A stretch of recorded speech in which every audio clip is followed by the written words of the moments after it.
ప్రయత్నం చేస్తున్నారు. ఒకసారేమో కాళేశ్వరం మీద కమిషన్ అంటారు, ఒకసారేమో ఒక నెల రోజుల పాటు ఫోన్ ట్యాపింగ్ అంటారు, ఒక నెలల పాటు ఫామ్ హౌస్ కేసు అంటారు, ఒక నెలల పాటు డ్రగ్స్ కేసు అంటారు. ఇవి మళ్ళీ కొత్తగా ఫార్ములా ఈ కార్ రేస్ కేసు మళ్ళీ స్టార్ట్ చేశారు. ఇప్పుడు ఇది ఏంటంటే 6 గ్యారెంటీల మీద ప్రజల దృష్టి మళ్లించడంలో లేదా ప్లాన్ ఇది. గతంలో కేసీఆర్ ప్రభుత్వం చేసింది ఇదే. ఇలా కాంగ్రెస్ పార్టీ ప్రభుత్వానికి మోసం చేయడంలో గురువు కేసీఆర్.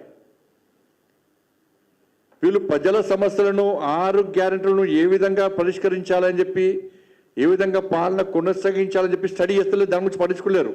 కేసీఆర్ గతంలో ఏ విధంగా 10 సంవత్సరాలు మోసం చేసిండు, ఏ విధంగా ప్రజలను నమ్మించిండు, వాగ్దానాలను విస్మరించి ప్రజలతో అయితే మళ్ళీ ఎట్లా మోసం చేసి ఎట్లా అనుకోబడ్డాడు, ప్రజలు ఏ విధంగా మోసం చేసిండో అని చెప్పి ఆ విషయంలో శిక్షణ పొంది తిరిగి సేమ్ మోసాలు ఇలా కాంగ్రెస్ పార్టీ చేస్తున్నది. వాళ్ళ ఎందుకంటే అధికారులు వాళ్ళే, నాయకులు వాళ్ళే, దానికి ఎలక్షన్లో సగం పొందున్నారు. ఆ బీఆర్ఎస్ పార్టీ ప్రభుత్వంలో ఏ విధంగా మోసం చేసిన అధికారులు వాళ్ళు దానిలో సగం మంది వీళ్ళ సంఖ్యలో ఏరారు. కాబట్టి ఏ విధంగా మోసం చేయాలనో ఇవాళ ప్లాన్ చేస్తున్నారు. ఇవాళ కేసీఆర్ అంతే, ఏదైనా ఇష్యూ వచ్చినప్పుడు టక్కన డైవర్ట్ చేస్తుండే దాని. ఇక మరి వెంటనే ఇక మళ్ళీ దాని గురించి చర్చ జరగదు. మీడియాలో బ్రేకింగ్ కానీ తెల్లారి హెడ్లైన్స్ కానీ మొత్తం కొత్త ఇష్యూ అది. ఇక రైతుల ఇష్యూ వచ్చినప్పుడు ఇంకో ఇష్యూ తయారు చేస్తుండే, ఇష్యూ క్రియేట్ చేస్తుండే, ఆయన తయారు చేస్తుండే చర్చ జరగకుండా. సేమ్ కాంగ్రెస్ పార్టీ ప్రభుత్వం కేసీఆర్ ఎట్లా చేసిందో సేమ్ అట్నే చేసే ప్రయత్నం చేస్తున్నది వాళ్ళు. ఇప్పుడు లోకల్ బాడీ ఎలక్షన్స్ ఉన్నాయి. లోకల్ బాడీ ఎలక్షన్స్ ఇలా తల మీదకి వచ్చాయని చెప్పి, ఎందుకంటే మార్చి లోపల ఎన్నికలు నిర్వహించకుండా లోకల్ బాడీ ఎలక్షన్ జరగకుంటే ఇలా 15th ఫైనాన్స్ నుంచి రావాల్సినటువంటి 2,000 కోట్ల రూపాయల నిధులు ఆగిపోతాయి. కాబట్టి ఎట్టి బస్సులో ఎన్నికలు జరపాలి. ఎన్నికలు గెలవాలంటే కొత్త 6 గ్యారెంటీలు పక్కబెట్టి మళ్ళీ ఏదో హామీలు నెరవేరుస్తున్నట్టు చెప్పే ప్రయత్నం చేస్తుంది వాళ్ళు. అందుకే రైతు భరోసా, నేను తెలంగాణ సమాజానికి ఒకటి విజ్ఞప్తి చేస్తున్నాను. మీరు కాంగ్రెస్ పార్టీ మోసపూరితమైన మాటలు నమ్మి మోసపోకండి. గతంలో కేసీఆర్ గారు ఇదే విధంగా వివరించారు. డబుల్ బెడ్రూమ్లు ఇస్తాం, బీఆర్ఎస్ పార్టీకి అధికారంలో పార్టీకి ఓటేస్తేనే డబుల్ బెడ్రూమ్లు ఇస్తామని చెప్పాడు. ఎంతమందికి డబుల్ బెడ్రూమ్లు ఇచ్చిండు? బీఆర్ఎస్ పార్టీ అధికారం ఉంది, ఓట్లు వేస్తేనే రోడ్లు వేస్తామన్నారు. ఏ గ్రామంలో రోడ్లు వేసారు? బీఆర్ఎస్ పార్టీకి ఓట్లు వేస్తేనే రేషన్ కార్డు ఇస్తామన్నారు. ఎంతమందికి రేషన్ కార్డులు ఇచ్చారు? యువత అందరూ హైదరాబాద్లో పెట్టి గ్రామాల్లో ఉండి బీఆర్ఎస్ పార్టీని గెలిపించండి, స్థానిక సంస్థల ఎన్నికల్లో మీకు ఉద్యోగాలు ఇస్తామన్నారు. ఎంతమందికి ఉద్యోగాలు ఇచ్చారు బీఆర్ఎస్ పార్టీ? కాబట్టి అధికారంలో మేము ఉన్నాం, మాకు కోటేమని చెప్పి గతంలో బీఆర్ఎస్ పార్టీ ఏ విధంగా మోసం చేసిందో, 10 సంవత్సరాలు టైంపాస్ పార్టీ చేసిందో, కాంగ్రెస్ పార్టీ కూడా ఇప్పుడు స్థానిక సంస్థల ఎన్నికలు వస్తున్నాయని చెప్పి ప్రజలను మోసం చేసే ప్రయత్నం చేస్తున్నది. ఇలా హామీలను నెరవేరుస్తూ అని చెప్పి ప్రజలను మోసం చేసే ప్రయత్నం చేస్తున్నది. ఇవాళ అందుకే రైతు భరోసా, కొత్త రేషన్ కార్డులు చెప్పి ఇవాళ కొత్త డ్రామాను తెరపై తీసుకొచ్చే ప్రయత్నం చేస్తున్నది. ఇలా 70 లక్షల మంది రైతులకు ఏటా 10,000 రూపాయలు మొన్నటిదాకా ఇచ్చారు, పాత ప్రభుత్వం ఇచ్చేది. ఇలా వీళ్ళేమన్నారు, వాళ్ళు 10,000 ఇస్తారు కదా, మేము 15,000 ఇస్తామన్నారు. రైతులందరూ ఓట్లేసారు. ఇలా 6 గ్యారెంటీలు ఇది ఒకటి. పాతలు 10,000 ఇచ్చారు, వీళ్ళు 15,000 ఇస్తామని చెప్పి రైతులందరూ వన్ సైడ్ ఓట్లేసారు వీళ్ళకి, కాంగ్రెస్ పార్టీకి. 70 లక్షల మంది రైతులు ఓట్లేసారు మీకు. ఇవాళ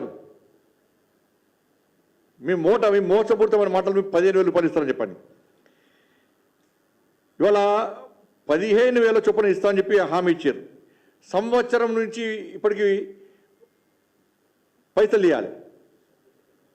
వాళ్ళు ఒక్క పైసా ఇలా సంవత్సరం నుంచి టైం పాస్ చేశారు. ఇప్పుడు ఏమంటున్నారు, సంవత్సరం నుంచి ఇలా ఒక విడత పడాలి ఆల్రెడీ పల్లె. ఇప్పుడు ఏమంటున్నారు అంటే ఒక విడత అంటే ఈ 3వసారి ఇవ్వాలి, అంటే 18,000 రూపాయలు ఇప్పటివరకు ఇవ్వాలి. ఒక్కొక్క రైతు ఒకటిలో 18,000 రూపాయలు ఇవ్వాలి ఎకరాకు. ఇప్పుడు ఏమంటున్నారు, ఎకరానికి 12,000 రూపాయలు ఇస్తాం, 15,000 రూపాయలు ఇస్తాను కాంగ్రెస్ పార్టీ ప్రభుత్వం. ఎన్నికల ముందు హామీ ఇచ్చిన కాంగ్రెస్ పార్టీ ప్రభుత్వం ఇప్పుడు 12,000 రూపాయలు ఇస్తామంటున్నారు. పోనీ 12,000 రూపాయలు ఇచ్చేది ఉంటే ఎట్లా ఇస్తారు? 15,000 రూపాయలు ఇస్తాను ఎవరన్నారు మిమ్మల్ని? ప్రజలు అడిగిరా మిమ్మల్ని? పాతోళ్ళు 10,000 ఇస్తే మీరు 15,000 రూపాయలు ఇస్తారని చెప్పి నమ్మే మీకు ఓటేస్తే సంవత్సరం నుంచి ఇయ్యలేదు. మళ్ళీ ఇప్పుడు ఏమంటున్నారు, 15,000 రూపాయలు ఇయ్యక 12,000 రూపాయలు ఇస్తామంటున్నారు. మరి 12,000 రూపాయలు ఇస్తే ఇప్పటికే 2 విడతలు ఇవ్వాలి, ఇది 3వ విడత. అంటే ఒక్కొక్క రైతు అకౌంట్లో 18,000 రూపాయలు వేయాలి మీరు. వేస్తారా ఏరా? మీరు వచ్చే సంవత్సరం అయింది, ఇప్పటికే 12,000 రూపాయలు ఆల్రెడీ వేయాలి, ప్లస్ మళ్ళీ ఇప్పుడు ఇంకో విడత వేయాలి, 6,000 రూపాయలు, 12,000 ప్లస్ 6,000, 18,000 రూపాయలు ఇవాళ మీరు ఒక్కొక్క రైతు అకౌంట్లో వేయాలి. రైతులు, కౌలు రైతులు, వ్యవసాయకులు అందరికీ ఇస్తామన్నారు. 18,000 రూపాయలు రైతుల అకౌంట్లో వేస్తారా వేయరా? ఈ సంవత్సరం పాటు పైసలను దాచిపెట్టుకొని ఇప్పుడు వేస్తారండి. ఇవాళ ఇదే లెక్కన అంటే 70 లక్షల మంది రైతులకు,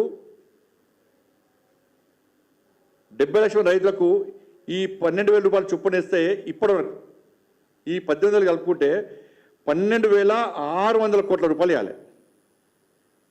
12,600 కోట్ల రూపాయలు ఇవ్వాలి. మీరు జనవరి 26 రోజు ఈ మొత్తాన్ని రైతులకు చెల్లిస్తారా చెల్లియరా? ఏదో అనామతిగా మేము 12,000 రూపాయలు ఇస్తాం, జనవరి 26కి ఇస్తామన్నాడు కాదు. 12,600 కోట్ల రూపాయలు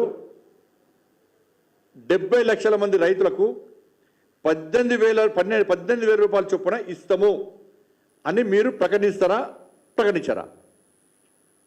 ఎందుకంటే ఇప్పటికే దాదాపు 22 లక్షల మందికి రైతు భరోసా అందనే లేదు.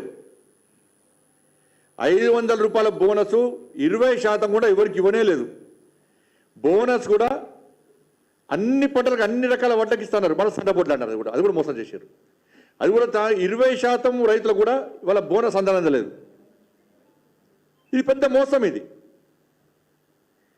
వాళ్ళ నిరుద్యోగులకు 4,000 రూపాయలు నిరుద్యోగ వృత్తి ఇస్తున్నారు. ఈ ఒక్కొక్క నిరుద్యోగికి 48,000 రూపాయలు బకాయి పడ్డారు. ఇప్పుడు సంవత్సరం ఒక్కొక్క నిరుద్యోగికి 4,000 చొప్పున 40 లక్షల నిరుద్యోగులకు 48,000 రూపాయలు బకాయి పడ్డారు. ఒక్కొక్క నిరుద్యోగం కూడా 48,000 రూపాయలు పడాలి.